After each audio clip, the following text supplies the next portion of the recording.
Good morning, everybody. Today, my team and I are going to be talking to you guys about voluntourism. So, voluntourism is a form of tourism in which travelers typically travel from first world countries and then visit third world countries in order to do volunteer work. Now, while this may seem like a very ethically positive way of spending your time in another country, voluntourism does have its downfalls. So, both the ethical positives and negatives of this form of tourism will become apparent as we examine the types of voluntourism, host countries, and who participates in voluntourism. Moving on to the subtopics part of the presentation. So our first subtopic is the different types of volunteerism. We chose 5 that we thought were the most known and the most important types of volunteerism. So we chose building orphanages and houses, building schools, teaching, animal conservation, and medical. Our first type of volunteerism is building orphanages and houses. This type of volunteerism is mostly done in Asian and African countries because of the large amount of population and the increasing famine and poverty. Building an orphanage or a house in a foreign country requires a lot of work. So steps such as choosing the location where you want to build it, registering with the income tax department of the country where you're building either the orphanage or the house, putting together a team, collecting enough money, or even getting an accountant and a lawyer to get this project done. So this type of volunteerism is very expensive. Our second type of volunteerism is building schools. So this type of volunteerism is very commonly known. The concept is pretty self-explanatory, but the goal of this type of tourism is to build schools in foreign countries that do not have the resources or the money to provide education to the children of their population. Organisms such as Free the Children, which is based in Montreal, offer either donation programs in which you can donate money to build schools in African countries, or even opportunities to travel abroad and build a school with a team. From collecting enough money to build a school and to travel to the actual country to build it with the organism and your team, this type of volunteerism is also very expensive. So our third type of volunteerism is teaching.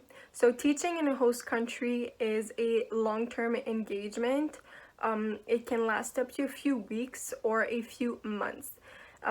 So to teach in a foreign country is to teach either English or different subjects in places such as Asian countries or African countries that do not have the resources to pay teachers or to have enough teachers for the amount of kids that are going to school. Someone that seeks interest in this type of volunteering needs to sign up with organisms such as GVI, who offers programs like teaching English in Costa Rica, or even gaining a teaching English as a foreign language diploma while teaching English in Thailand. Volunteering as a teacher is expensive. Prices can go up to $15,000 and more, but those fees cover the volunteers' food and housing for the entire trip. Our fourth type of volunteerism is animal conservation. It is a type of volunteerism that has become a more important aspect of the conservation of wildlife due to the many negative effects of human activities on nature and animals. This type of volunteerism is planned by animal lovers, nature activist groups, or organisms such as Go Eco. Their goal is to educate people on about the endangered animals and to protect Mother Nature from depletion. Most animal conservation volunteering takes place in African countries with activities such as marine conservation expeditions, elephant conservation against poachers, and lion rescue. Our fifth type of volunteerism is medical. So medical tourism is a type of volunteerism that is mostly needed in times of war or natural disasters. Groups of doctors and nurses travel in countries in need of medical help to assist the medical teams of the host country. So organisms such as Red Cross offer formations and certifications to become a member and to help foreign countries in need. Our second subtopic is host countries. So we have three types of host countries, and those are countries that lack access to water, education, and medical care, victims of war, and victims of natural disasters. Countries that are most likely hosts of voluntarism are either countries that lack access to water, education, medical care, and other resources, victims of war or political conflicts, and victims of natural disasters. Third world countries are usually the main hosts of voluntarism due to the poverty and the lack of resources. So countries like Sudan, Ghana, and Togo will mostly attract volunteers that want to build schools and teach. Countries like Yemen, Palestine, and Iran could attract volunteers that want to improve their situation during the war, and places like Thailand in 2004 could attract volunteers that wanted to help after the terrible earthquakes. Now let's talk about some myths surrounding volunteerism. Travel expenses are paid for by the volunteerism organization. This is not true because as a volunteer, it is your responsibility to lower the financial burdens as well as the physical burdens on the organization themselves. So this means that you need to pay for your lodging, food, and all other expenses. All volunteerism companies are good. This is also not true. Volunteerism companies, as with all other entities involving money and funds, are a good opportunity for scammers to get your hard-earned money, and some volunteerism companies can charge their volunteers unfairly and not even give the money back to the locals. You can change the world in 2 weeks. This is very apparent that it's not true because change comes from many small pieces, and together, at the end, they might only make a small difference in the world. But it is important to know that the small difference could mean a lot to many of the locals. Only college students participate in volunteerism. This is also another stereotype that's not true, but we will discuss demographics in the future slide.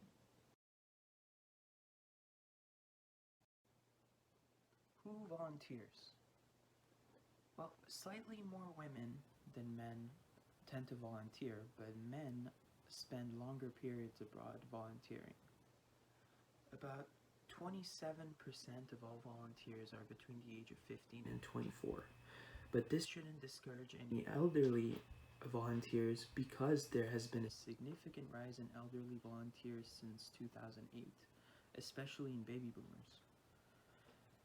There has also been a decline in the number of young people participating in volunteerism.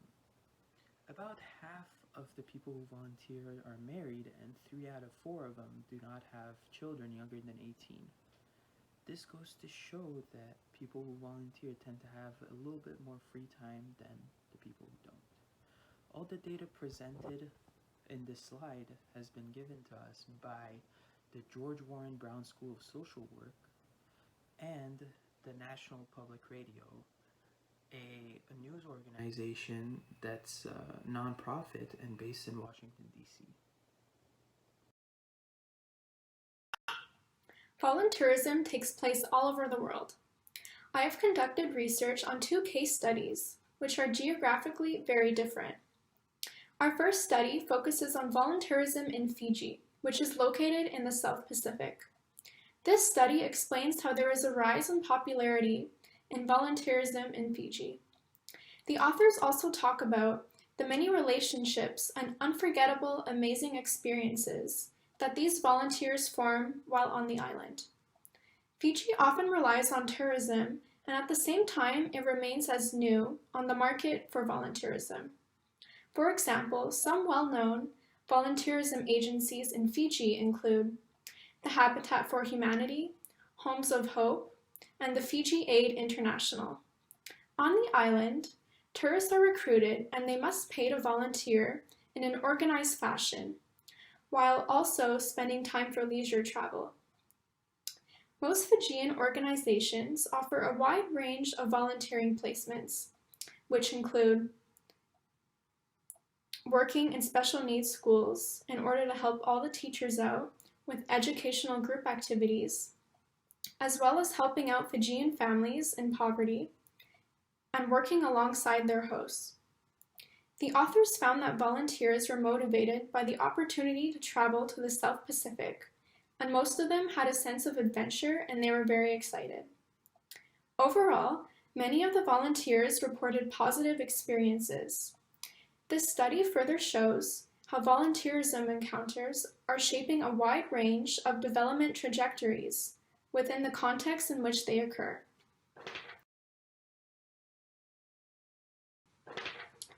Furthermore, I have found a second case study which mainly focuses on orphanage volunteerism in Malawi, Africa.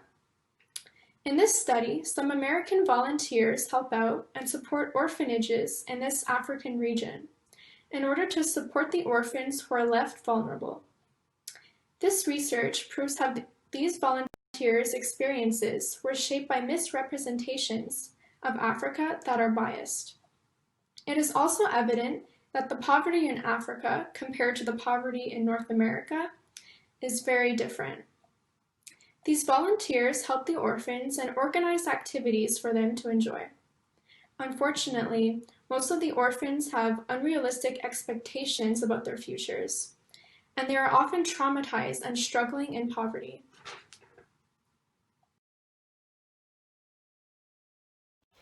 For the pros of volunteerism, there are many pros about volunteerism, although they are quite self-centered. One of them is the fact that tourists get to learn new cultures. The most precious aspect of traveling is that you get to discover another culture, which is very enriching. And by doing that, you get to create hands-on experience by working with the locals, which is another pro of volunteerism. There are also pros that are beneficial to the host countries. Here are two of them. The first one is that any type of tourism stimulates the host country's economy. So practicing volunteerism is a way of stimulating the economy of the country that you are in. Also, when tourists travel, they often buy products to bring back home, which is another way to support the local businesses and the host country's economy.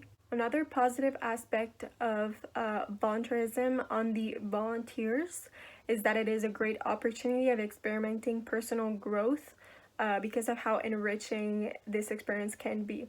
So from the step of gathering enough resources to help a community in a foreign country to actually taking the plane and going there, this experience must be extremely empowering and unique. Volunteers get to learn more about different ways of living in our world, and they get to know themselves even more.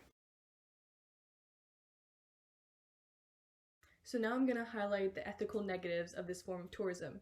So one of the most popular forms of voluntourism is construction. So volunteers will go build houses, schools, or dig wells, as was previously mentioned in the types of voluntourism. So while in some cases the volunteers really are helping out their hosts, they usually just end up taking jobs away from the locals.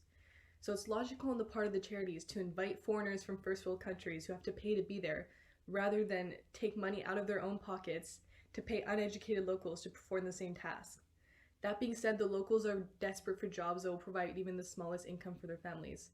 Furthermore, inviting the locals to perform these building tasks will allow them to gain experience and knowledge that they can pass on to others in their community. Thus, they can obtain the tools to rebuild their own community and improve their quality of life independently. But unfortunately, voluntourism is keeping this from happening. So in a similar vein, a large amount of these volunteers who come to build are excited and willing to help, but completely clueless when it comes to building anything. So in this case, the work that gets done by the volunteers either has to be redone or is in the end completely structurally unsound. Thus, it takes more time and energy on the part of the community to repair what the volunteers did than it would if they had simply done it themselves. An example of this is when an American volunteer in Tanzania went to go build houses, but they were so bad at doing the basic construction work that men had to come during the night, undo everything that the volunteers had done, and rebuild it themselves. So this just goes to show how ineffective voluntourism is. Another major issue with voluntourism is its encouragement of orphanages. So as was mentioned in the case study focusing on Malawi, there was a boom in volunteering in orphanages in Africa specifically. So this may sound like a great thing, but this boom has encouraged orphanages to become a business rather than a last resort for abandoned children. Some orphanages actually pay or encourage parents to give up their children with false promises of full bellies and a good education. Instead, we hear stories of starving children being fed with rotten food, sicknesses being caused by polluted water, and violent caretakers. So not only are some of the orphanages simply not safe for children, but the constant arrival and departure of volunteers harm the children's development. Studies have shown that this constant abandonment results in social withdrawal, issues with coping and regulating emotions, and low self-esteem. Thus, whether the orphanage is mistreating children or not, voluntourism in the end actually harms them in terms of their development. My team and I are against volunteerism. Our overall research shows that there are more negative aspects towards volunteerism than positive, some of which include that most of the volunteers are inexperienced, there is poor supervision, and this can lead to a lot of damage in children's development as well as emotional well-being. Also, the institutionalization of children, child trafficking into orphanages, and a negative impact on the communities. Therefore, there is a dark side to volunteerism. In the end, while my team and I have come to the agreement that generally voluntourism has more ethical negatives than positives in today's society, you can still participate in this type of tourism in an ethically positive way. So the most important things to remember before volunteering are to research charities before working with them to make sure they aren't taking jobs away from the locals, and also make sure to choose the kind of volunteering based on your own strength and skills. Another way to help is to consider donating to organizations working in third world countries that will enable the locals to actually help themselves with the money you give.